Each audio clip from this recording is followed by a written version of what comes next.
खुदावन मसीह यसू में मेरे अजीजों, मैं खुदावन मसीह यसू के जिंदा मुबारक नाम में आप सबको सलाम अर्ज करता हूं और आज की इबादत में आपको वेलकम कहता हूं। परमेश्वर का धन्यवाद करते हैं सच्ची संगति के लिए। आज जो कलाम का हिस्सा है वो संत पौलुस की पहली पत्री कुरिन्थियों के नाम 10 अध्याय 9 से 13 पद में आपके सामने पढ़ रहा हूं। और हम खुदावन की आजमाइश ना करें जैसे उनमें से बाज ने की और सांपों ने उन्हें हलाक किया, और तुम बड़बड़ाओ नहीं जिस तरह उनमें से बाज बड़बड़ाए और हलाक करने वाले से हलाक हुए। ये बातें उन पर इबरत के लिए वाक़ हुई और हम आखिरी जमाने वालों की नसीहत के वास्ते लिखी गई। बस जो कोई अपने आप को कायम समझता है वो खबरदार रहे कि गिर ना पड़े। तुम किसी ऐसी आजमाइश में नहीं पड़े जो इंसान की बर्दाश्त से बाहर हो, और खुदा सच्चा है, वो तुमको तुम्हारी ताकत से ज्यादा आजमाइश में ना पड़ने देगा, बल्कि आजमाइश के साथ निकलने की राह भी पैदा कर देगा ताकि तुम बर्दाश्त कर सको। खुदावंद की बड़ी बरकत उसके पाक कलाम के पढ़े जाने और सुने जाने पर हो, आमीन। आइए दुआ करें। खुदावंद मसीह यीशु में प्यारे आसमानी बाप, बड़े अदब के साथ हलीमी और फिरोतनी की रूह में होकर तेरे पाक कदमों पर अपने सर झुकाए हुए हैं। प्यारे खुदावंद, हम तेरे बड़े शुक्रगुजार हैं सच्ची संगति के लिए। और प्रभु, जब हम तेरे पवित्र वचन पर मनन करने जा रहे हैं, हम में से हर एक को पवित्र आत्मा का मसा दे कि हम पाक रूह की रहनुमाई में होकर तेरे पाक कलाम को समझें। होने दे पिता परमेश्वर, ये वचन रूपी बीज जब हमारे दिल की जमीन पर गिरता है तो हमारी जिंदगियों में जड़ पकड़े और बहुत सा फल लाए। हमारे चारों तरफ अपने पाक फरिश्तों की सेना का बाड़ा बांधना कि शैतान हमें किसी भी तरह से दखल ना दे सके। प्यारे खुदावंद, अपने आप को तेरे अधिकार में देते हैं और ये प्रार्थना तेरे प्यारे पुत्र अपने उद्धार करता प्रभु यीशु मसीह के जिंदा और मुबारक नाम के वसीले से मांगते हैं। सुन और कबूल कर ले, आमीन। एक बार फिर खुदावंद के मशकूर हैं, परमेश्वर का धन्यवाद करते हैं सच्ची संगति के लिए। और हम खुदावंद के पाक और जिंदा और मुबारक कलाम पर मेडिटेशन करने को तैयार हैं। पहला कुरिन्थियों और उसका 10 अध्याय और 12 पद को मैं दोहराऊंगा और आप अपनी बाइबल में देखिए इसको। पहला कुरिन्थियों 10:12 में लिखा है, बस जो कोई अपने आप को कायम समझता है, स्थिर समझता है, जो कोई अपने आप को कायम समझता है वो खबरदार रहे, सावधान रहे कि गिर ना पड़े। फिर से सुन लीजिए, बस जो कोई अपने आप को कायम समझता है वो खबरदार रहे कि गिर ना पड़े। इस आयत पर हम आज मनन करेंगे मेरे अजीजों। पौलुस रसूल ने ये कुरिन्थ नगर की मंडली को पहली पत्री लिखी और इसमें कुछ ऐसी बातें हमारे सामने आएंगी कि पौलुस ये देख रहा है कि कलीसिया की रूहानी जिंदगी में गिरावट आ गई है, और जो बात मसीही जिंदगी में या मसीही लोगों की जिंदगी में नहीं होनी चाहिए, वो बात यहाँ पर कलीसिया में पौलुस को नजर आती है। और पौलुस इन बातों से ना खुश होकर ये चंद उसने आयत लिखी हैं, बल्कि पहला कुरिन्थियों और 10 बाब के शुरू से ही अगर देखें तो वो विषय हमारे सामने आ जाएंगे। और पौलुस ने ये ऑब्जर्व किया कि कलीसिया के अंदर खुद नुमाई है, अपने आप को ज्यादा बताने की कोशिश करना, अपने आप को एक्सपोज करना, ये खुद नुमाई की तबीयत है, खुद परस्ती की तबीयत है, अपनी शान बताना, अपने आप को ऊंचा बताना, अपनी तारीफ करना, जिसको कहेंगे अपनी तारीफ करना, अपने आप को बहुत बड़ा बताना, अपने आप को धर्मी बताना, ये खुद परस्ती यानी खुद की ही शान करना। और शेखी मारना ये भी कलीसिया के अंदर था, और अहंकार और घमंड और दीगर बहुत सारी चीजें, सेल्फ कंसीटेड ये कलीसिया हो गई थी। और इसलिए पौलुस इनकी रूहानी कमजोरी बताकर इनको राह रास्त पर लाना चाहता है, इनको परमेश्वर की राह पर लाना चाहता है। ये खुदा से जो कहीं कहीं फिर गए ना, तो इनको वापस परमेश्वर के पास लाना चाहता है। और अजीजों, कई बार क्या होता है कि हमको अपनी कमियां दिखाई नहीं देती, हमको अपने गुनाह दिखाई नहीं देते, हमको अपने खुद की खराबी दिखाई नहीं देती, लेकिन जब कोई दूसरा उन्हें बताता है तो हम कई बार अपनी गलती और अपनी कमी और अपनी खामी को एक्सेप्ट करते हैं, स्वीकार करते हैं और कोशिश भी करते हैं कि अपनी कमियों को अपनी जिंदगी से दूर करें। तो पौलुस ने इस कलीसिया की कमियां देखी, उन कमियों को लिखा भी है खत के अंदर।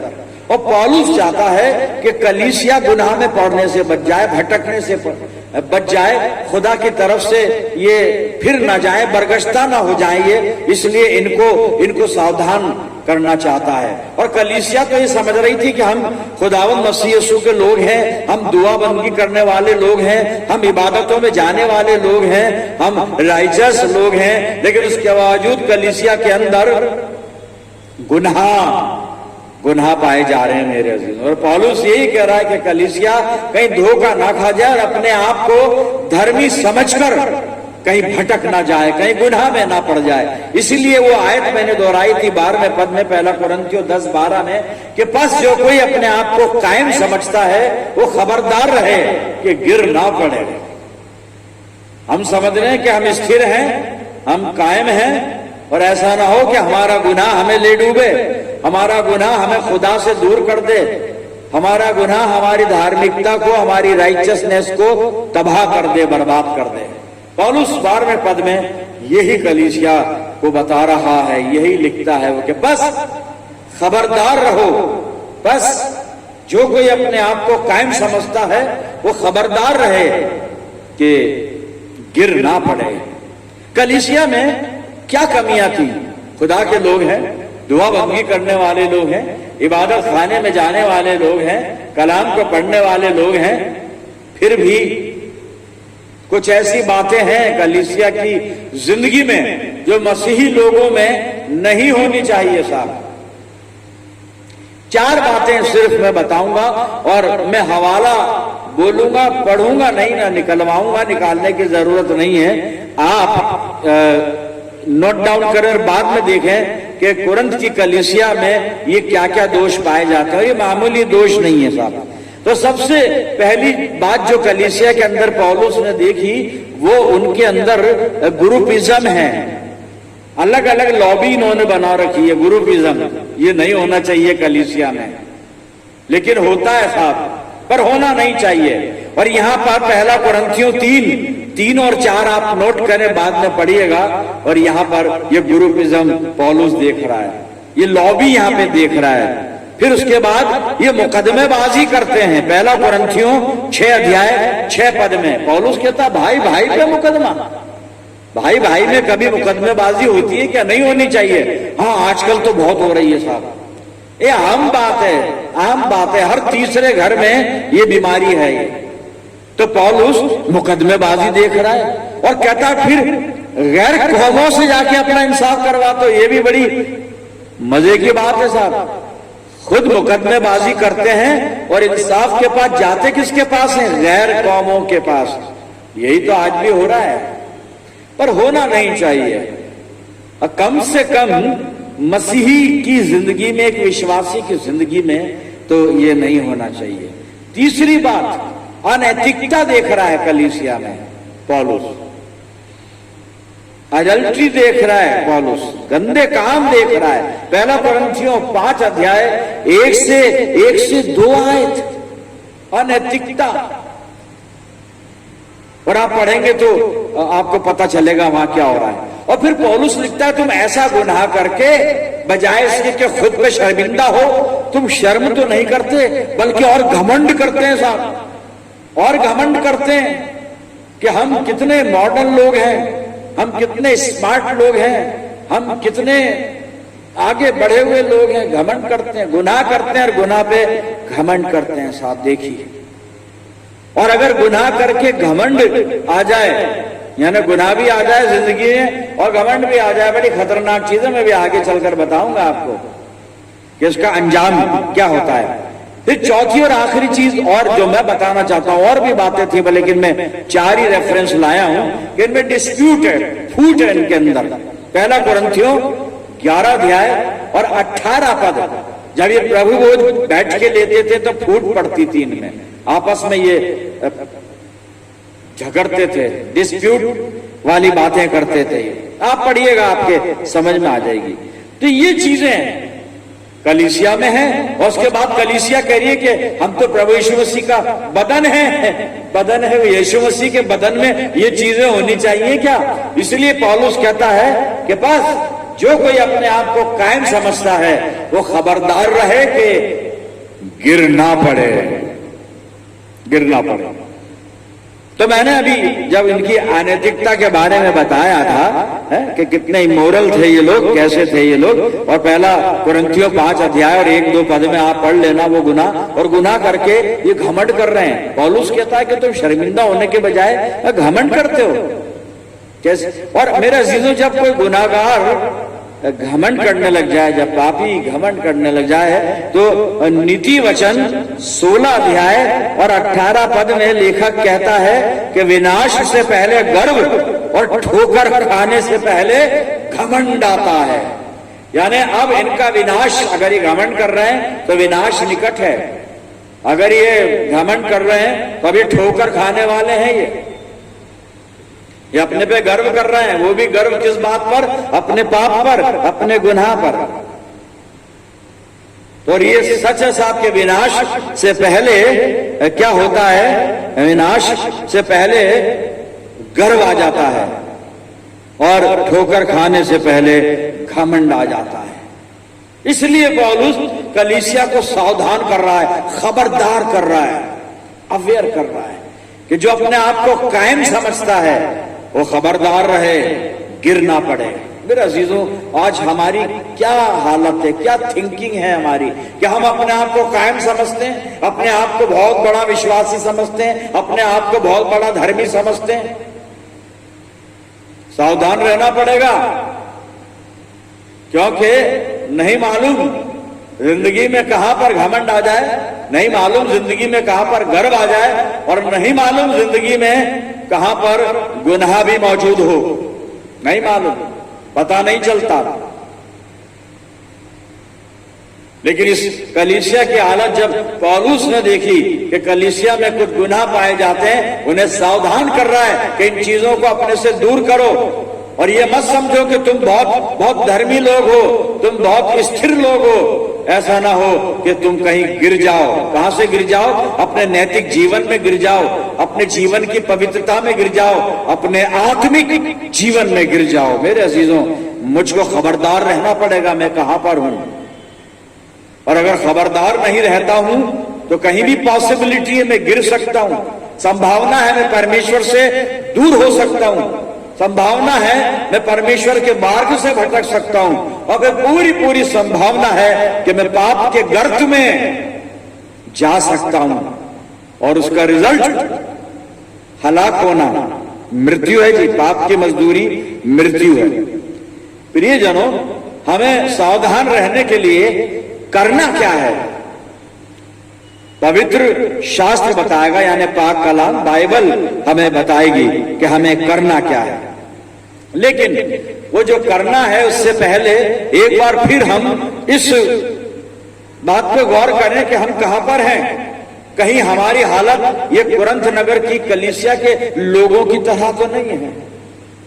जो मैंने रेफरेंस दिए ना आपको, आपने नोट करें, कहीं ये तो नहीं चल रहा है हमारे जीवन में, हमारे परिवार में, हमारी कलीसिया के अंदर है ग्रुपिज्म, मुकदमेबाजी, अनैतिकता, फूट, ये तो नहीं है कहीं। सावधान होना पड़ेगा, क्योंकि एक वार्निंग है। अगर हम सावधान नहीं होते तो वार्निंग है मेरे अजीजों। और वार्निंग क्या है? वो मैं रोमियो की पत्री निकाल रहा हूं और उसका 11 अध्याय और 17 से 22 पद पढ़ रहा हूं, सुनिएगा वार्निंग। पर यदि कुछ डालियां तोड़ दी गई और तू जंगली जैतून होकर उनमें साटा गया और जैतून की जड़ की चिकनाई का भागी हुआ है, बड़ी गहरी बात है ये। तो डालियों पर घमंड ना करना, और यदि तू घमंड करे तो जान रख कि तू जड़ को नहीं परंतु जड़ तुझे संभालती है। एक विश्वासी की जड़ हमारा विश्वास है, हमारा खुदाबंद मसीह यीशु का अनुग्रह है। प्रभु यीशु मसीह खुद हमारी जड़ है, हमारी बुनियाद है, हमारा आधार है, हमारी चट्टान है। हम प्रभु यीशु मसीह पर निर्भर है मेरे अजीजों। तो इसलिए वो कह रहा है कि फिर तू कहेगा डालियां इसलिए तोड़ी गई कि मैं साटा जाऊं। ठीक है, वो तो अविश्वास के कारण तोड़ी गई, परंतु तू विश्वास से बना रहता है, इसलिए अभिमानी ना हो अपने ईमान पर। हम अपने विश्वास पर अभिमान करते हैं, घमंड करते हैं ना, तो यहां पे लिखा है इसलिए अभिमानी ना हो परंतु भयमान। और फिर 21 पद से मैं शुरू कर रहा हूं, क्योंकि जब परमेश्वर ने स्वाभाविक डालियों को ना छोड़ा तो तुझे भी ना छोड़ेगा। इसलिए परमेश्वर की कृपा और कड़ाई को देख, जो गिर गए उन पर कड़ाई परंतु तुझ पर कृपा। यदि तू उसमें बना रहे, कौमा लगी है, नहीं तो तू भी काट डाला जाएगा। ये वार्निंग है साहब, काट डाला जाएगा। इसलिए पौलुस सावधान कर रहा है, इसलिए यहां पे सचेत कर रहा है कि बस जो कोई अपने आप को कायम समझता है, बस जो कोई अपने आप को स्थिर समझता है, वो खबरदार रहे, वो सावधान रहे कि गिर ना पड़े। अजीजों, हमें करना क्या है? हमें करना यह है, 1 कुरिन्थियों 3 में निकाल रहा हूं, 1 कुरिन्थियों 3 और 18 और 19 पर सुन लीजिए। 1 कुरिन्थियों 3 अध्याय 18-19। कोई अपने आप को धोखा ना दे। यदि तुम में से कोई संसार में अपने आप को ज्ञानी समझे तो मूर्ख बने कि ज्ञानी हो जाए, क्योंकि संसार का ज्ञान परमेश्वर के निकट मूर्खता है। इस संसार का ज्ञान परमेश्वर के निकट मूर्खता है, जैसा लिखा है, वो ज्ञानियों को उनकी चतुराई में फंसा देता है। और फिर प्रभु ज्ञानियों के विचारों को जानता है कि वो व्यर्थ है, वो जानता है कि वो व्यर्थ है। मेरे अजीजों, हमको परमेश्वर के सामने मूर्ख बन के रहना है, ताकि अपने आप को हम ज्ञानी ना समझें, और ऐसा ना हो कि अपने आप को ज्ञानी समझकर, अपने आप को विश्वासी समझकर, अपने आप को धर्मी समझकर हम घमंड में चले जाएं, गर्व करने लगे, और उसका नतीजा विनाश। जो अपने आप को स्थिर समझता है, जो अपने आप को कायम समझता है, खबरदार रहे कि गिर ना पड़े। मेरे अजीजों, हमको प्रभु में बने रहना है, हम उसके अनुग्रह की खोज में लगे रहें, प्रभु से सामर्थ्य मांगे और अपने जीवन पर नजर रखें, अपने आप को जांचते और परखते रहें कि कोई गिरावट हमारे जीवन में तो नहीं आ गई। और हम ये चीज भी हमेशा जांचते रहें, इस चीज को पहचानते रहें, खोजते रहें कि आत्मिक जीवन में हम कहां पर हैं, हमारे आत्मिक जीवन में कोई कमजोरी तो नहीं आ गई, कोई पाप तो नहीं आ गया हमारे आत्मिक जीवन में। क्योंकि अगर ऐसा होगा तो हमें पता भी ना चलेगा और हम गिर पड़ेंगे मेरे अजीजों। और बाइबल आज हमें सावधान कर रही है, किस बात के लिए? कि जो अपने आप को कायम समझता है, स्थिर समझता है, वो सावधान रहे, गिर ना पड़े। हमें सावधान रहना है, लेकिन हम मनुष्य हैं प्रियजनों, हम अपने आप से सावधान नहीं रह सकते, हम अपने आप से नहीं बच सकते पाप से। लेकिन पिछले सरमन में हमने क्या देखा था कि अगर कोई पाप करे तो हम बाप के पास, पिता के पास हमारे लिए सहायक है, वही मदद करेगा, खुदावंद मसीह यीशु। और हमें इस समय भी प्रभु यीशु मसीह से दुआ करनी है और सामर्थ्य मांगनी है कि हम कायम रहें, स्थिर रहें और परमेश्वर से कभी भी दूर ना हटें। आइए प्रभु के पास चलें और उससे दुआ करें। परमपिता परमेश्वर, धन्यवाद करते हैं इस वचन के लिए जो हमें सावधान करता है और गिरने से बचाता है, गुनाहों की राह पे जाने से बचाता है, आत्मिक जीवन में पतित होने से बचाता है। परमपिता परमेश्वर, आज जो वचन हमें मिला है तेरी तरफ से, और जिस तरह तूने हमें होशियार किया है, खबरदार किया है, हमें सावधान किया है, प्रभु होने दे हमारे जीवन में ये सावधानी हमेशा बनी रहे और हम हमेशा हमेशा तेरी संगति में बने रहें। पिता परमेश्वर अपनी जिंदगियों को तेरे इख्तियार में देते हैं। मैं दुआ करता हूं इन सब प्रियजनों के लिए जो प्रार्थना में मेरे साथ हैं, इन सब अजीजों पर तेरी शफकत, रहमत और बरकत का साया हमेशा बना रहे। परमपिता परमेश्वर, हम सब मिलकर पूरे आलम के लिए दुआएं खैर करते हैं, सब पर फजल कर। प्यारे खुदावन, सारी बातों में अपने आप को तुझे सौंपते हुए हम ये दुआ तेरे प्यारे और इकलौते बेटे, अपने नजात देने वाले खुदावन यीशु मसीह के जिंदा और मुबारक नाम के वसीले से मांगते हैं। सुन और कबूल कर ले, आमीन। अब हमारे खुदावन मसीह यीशु का फजल, खुदा बाप की मोहब्बत, रूहे पाक की रिफाकत और शिराकत हम सब के साथ, तमाम ईमानदारों के साथ, हमारी सब कलीसियाओं के साथ अब से लेकर हमेशा तक होती रहे, आमीन।